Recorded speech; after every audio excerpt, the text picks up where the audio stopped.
Welcome back to my channel. So, tagal ko hindi nakapag-upload. So, ngayon, may kinakaliko tayo sa tong thermostat ng refrigerator. So, papalitan na sana namin kasi nga sobrang taas ng bill. Hindi nag-automatic yung ref namin. So, ngayon, sayang din naman. So, sinubukan kong i-test muna to. Kasi bago naman to eh. Ayan o. Nasa 400 o 500 plus yata ganito. So, dati hindi ko to alam. Ngayon na-discover ko lang. Ang gamit ko lang dito para makapag-test kung gumagana ay meron tayong 12 volt supply. Ayun. Ito yung negative ko. Ayun yung positive ko, nakatap na. Ayun yung bilog na yan kung ano. Diode po yan para kung sakali mag-short hindi masyadong madamage yung wiring. Ayun ano. So, ngayon naka-open yan. Okay. Dati, hindi ko pa ito ginagalaw. Ito may yellow tayo dito. Itong dulo kasi nito, ito yung tinatawag na sensing bulb. Limot ko kung tama pa. Nung nag-aaral ako ng ref and aircon,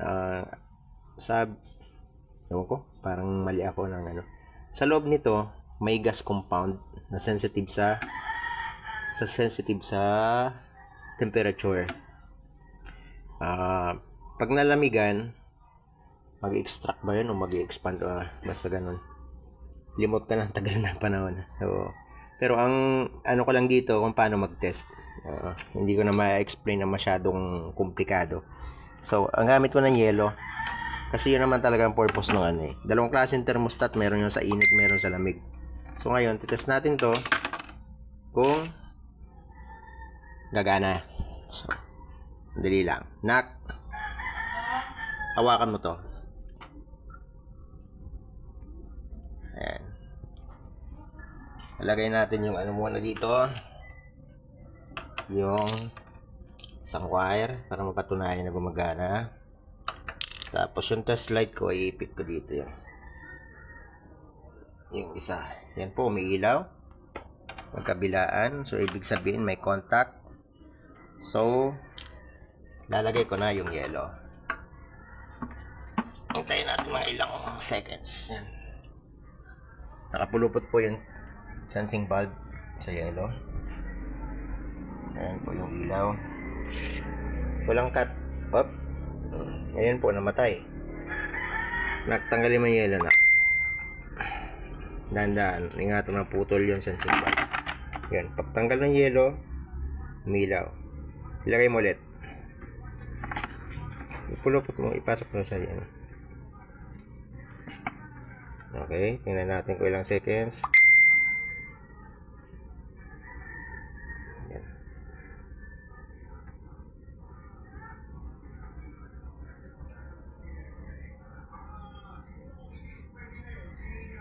Nakadikit ba yung dulo ng ano? Yung parang alambre.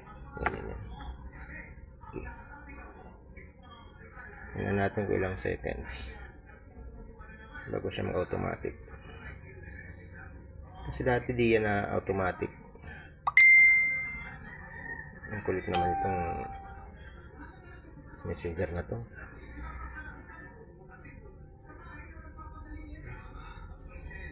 Hindi pa nalamigan. Hindi na ipulupot ng maayos. Hawakan mo. At makuha yung ilaw, tapos yung yellow.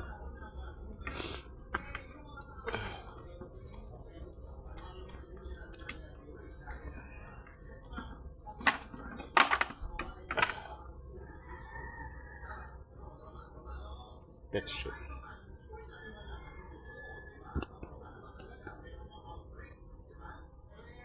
Hinaan natin yung bulyo. Ay, namatay na. Ay, hindi na yan. Hindi na yan babalik. At least isagad mo yung bulyo. Yan. Hinaan natin. Yan. Hinaan natin.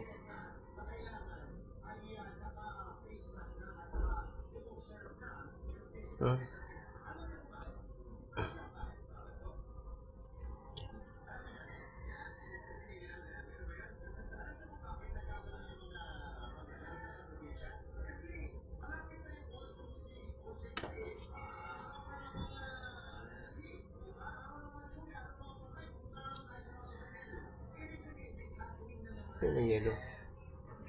ako na.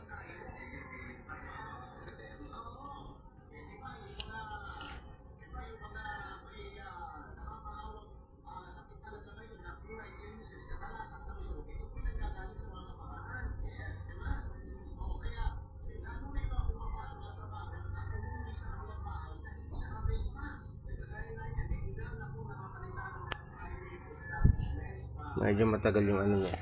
So, dito ako nag-adjust mga sir. Ayan po, yung tornilyo na yan. Iikot mo ng clockwise para maging sensitive yung thermostat natin. Nakawakan mo daw ulit na.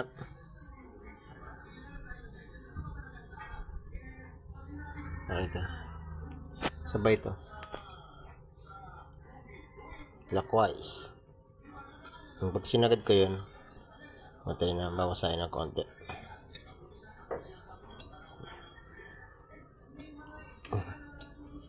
Masyadong sensitive na.